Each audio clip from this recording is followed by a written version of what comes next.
সালাম আলাইকুম। ওয়ালাইকুম সালাম। ভাই রাতে ফোন দিয়েছিলেন, ঘুমাই গেছিলাম ভাই। তাই তো বললাম।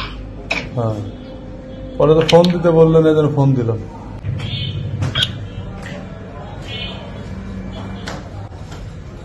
মোটামুটি আমি স্যারের কিছু একটা দেওয়ার জন্য চিন্তা ভাবনা করছিলাম। স্যারের একটু ওরকম দিলাম এর আগে যে স্যার বাইরে কথা বলছে, মোটামুটি কমপ্লিটলি মামলা থেকে বাদ আসতে তার পাশের নিচে চিন্তা ভাবনা করা যাবে না। কত কমপ্লিট একবারে পার হয়ে আসতে পাশের নিচে 5 মতো লাগবে। 5 লাখ?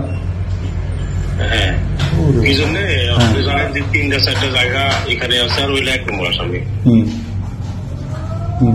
আর এইখানে আমি এখন আপনার পার্সো দেওয়ার বলি ওরকম না, মোটামুটি হয়তো 1-এর মতো এগুলো পাঠায় দিলেন। আমি স্যারের সাথে কথা বললাম, বলে এখন সাপোর্টের কিছু সার পরে আপনার সাথে কথা বলবো।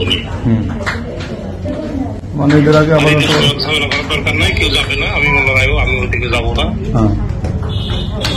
তার মানে দেখা যাচ্ছে আপাতত হলো 1 লক্ষ টাকার মতো আমি বলবো, আর মানে বলবো যে টোটাল। আপনি তার সাথে কথা বলেন, মোটামুটি এখানে যদি মনে করে যে একবারে দিবে, একবারে হলে আমি একবারে প্রসেস করতে থাকবো, সেটাও করতে পারে। আমি একবারে চাচ্ছি না এই কারণে যে যেহেতু কাজটা আমি কমপ্লিট করিনি, করলে তারপরে তা ইয়ে করা যাবে।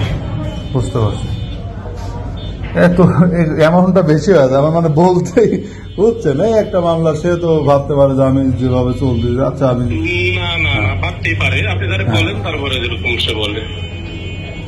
আচ্ছা, তাহলে আমি আবার আপনাকে রাতে 12:30 1টার দিকে জানাবো। বুঝেন না, আমাদের দপ্তর তো বুঝে, আপনি তো মোটামুটি এমন হতে পারে নাম্বার দিতে গেলে আমাকে স্পেশাল ডাকতে পারে, সবাই স্পেশাল ডাকতে পারে, সার্কেল স্যার ডাকতে পারে, আপনার ওসি স্যার স্যার তো ডাকবেই। 4-5টা দপ্তর আছে, বুঝছেন। নলেজে রাখেন, ঈদের আগে লাখখানিকের ব্যবস্থা করে দিবে বলুন, পাবো যেরকম যখন দরকার হয় বলবো আপনারে। আমি অফার দিলাম, আর আপনি আপনার মনে কথাবার্তা বললাম। আচ্ছা ভাই, ঠিক আছে।